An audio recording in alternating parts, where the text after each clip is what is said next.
Bonjour Monsieur Moreau. Bonjour. Bienvenue en Suède. Merci. Qui nous sommes à l'ambassade, donc c'est un petit peu comme c'est la Suède. Voilà. Et félicitations bien évidemment votre prix Nobel en physique. Oui. Je ne vais pas commencer à expliquer, je vous laisse faire ça mieux que moi. Donc je vous demander de nous expliquer, avec mots de tous les jours, votre découverte.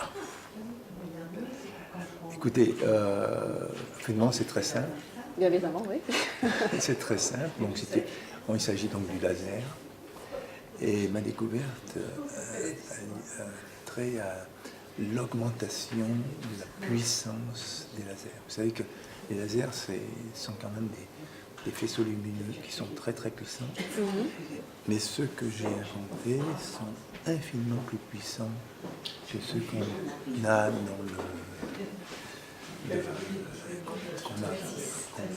qu'on peut voir tous les jours, quoi. Ils sont très puissants, mais ils sont aussi très inoffensifs. Alors ça peut paraître paradoxal, hein, et c'est dû au fait que la puissance est émise pendant des temps excessivement brefs. Donc on peut mettre sa main en dessous, ça oui. Ne craint rien. En principe. Ça dépend lesquels, mais en principe, oui. Tu ne focalises pas le faisceau, effectivement. Et donc, c'est parce que les impulsions sont très très brèves, l'énergie qui est déposée est relativement faible. Donc, c'est inoffensif. Alors, pourquoi est-ce qu'on fait ça? C'est parce qu'il y a beaucoup de phénomènes dans la nature, justement, qui demandent ce type de laser. Pour les étudier, il faut avoir le moyen d'avoir des lasers qui sont excessivement brefs. Ces lasers sont très très brefs, mais ils sont excessivement puissants pendant un temps, comme je disais, très très bref. Ce qui fait qu'on peut conduire,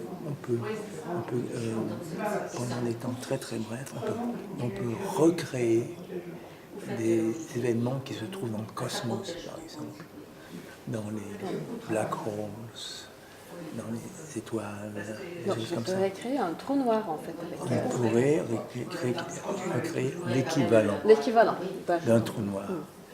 L'équivalent d'un trou noir, absolument. Et pendant un temps très très bref, bien sûr.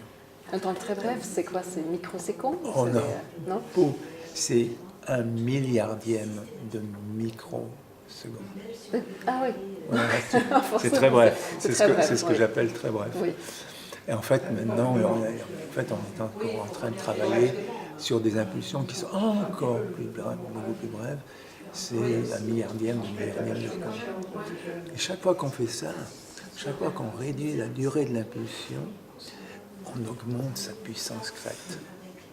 Et donc, ça nous amène à pouvoir étudier des choses comme la physique du vide, par exemple.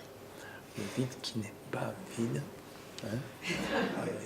On peut voir les éléments qui constituent le vide.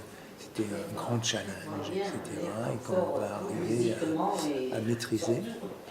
Aussi, on peut utiliser les impulsions très très brèves pour accélérer des particules d'une façon excessivement efficace et avoir des accélérateurs qui sont très petits. Vous savez que les accélérateurs, on les utilise énormément en sciences, bien sûr, mais aussi dans le monde médical. Dans le monde médical, bien sûr, il faut créer des isotopes, on fait de la thérapie, et tout ça, ça peut être fait à partir de lasers qui sont relativement compacts et peu chers. Maintenant, il y a d'autres applications encore qui, par exemple pour la chirurgie de l'œil, que l'on peut faire, on peut utiliser ces lasers qui donc ont des durées d'impulsion très très brèves, et on peut faire des incisions dans l'œil qui sont excessivement précises. Et il y a 100 dommages collatéraux. Voilà. Donc ça révolutionne l'ophtalmologie. Oui. Voilà. Il y a aussi une autre application que j'aime beaucoup, mais qui va prendre un peu plus de temps, créer des particules qui vont nous permettre de faire la transmutation des déchets nucléaires. Ah, ça, c'est une bonne nouvelle. Ça, c'est une bonne nouvelle, n'est-ce pas? Très bonne nouvelle. Voilà. Donc, on a ces déchets nucléaires, bien sûr, qui peuvent être avec nous pendant des millions d'années, et on peut peut-être réduire leur vie à des centaines d'années, par exemple. Voilà. Après mon prix Nobel, je vais me consacrer certainement beaucoup à ça. Voilà. Ça va être une bonne occupation. Voilà. Et donc là, vous allez bientôt partir pour la Suède. Vous avez déjà des relations avec la Suède? Vous connaissez un peu? Oh oui, enfin, ma première fois, je suis allé en Suède, j'étais un jeune étudiant dans les années 60. Voilà.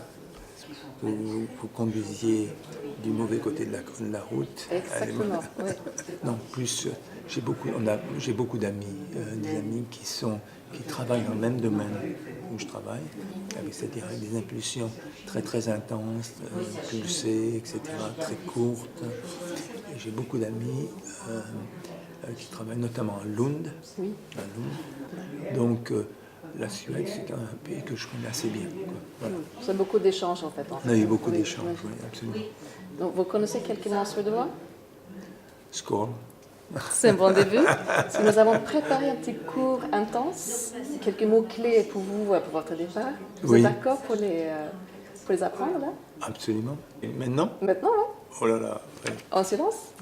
On se lance. Laserstråle. Laserstråle. Laserstråle. Laserstråle. Nobelpristagare.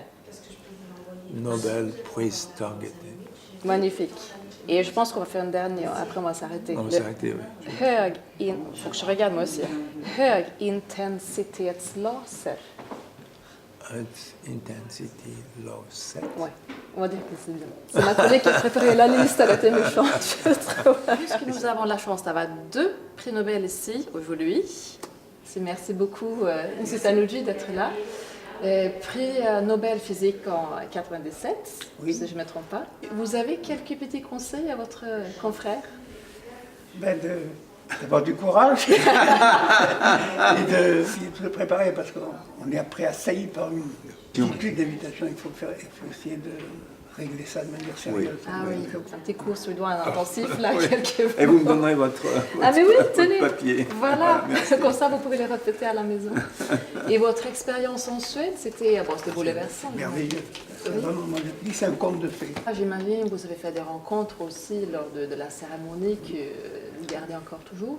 Surtout, on rencontre des collègues, des gens d'autres pays qui viennent. C'est très agréable. Puis on invite soi-même des élèves, des parents. Non, c'est merveilleux comme ambiance. Bon, merci beaucoup tous les deux. C'était un plaisir et bon voyage. Merci. Et bonne continuation. Merci. Merci. À bientôt.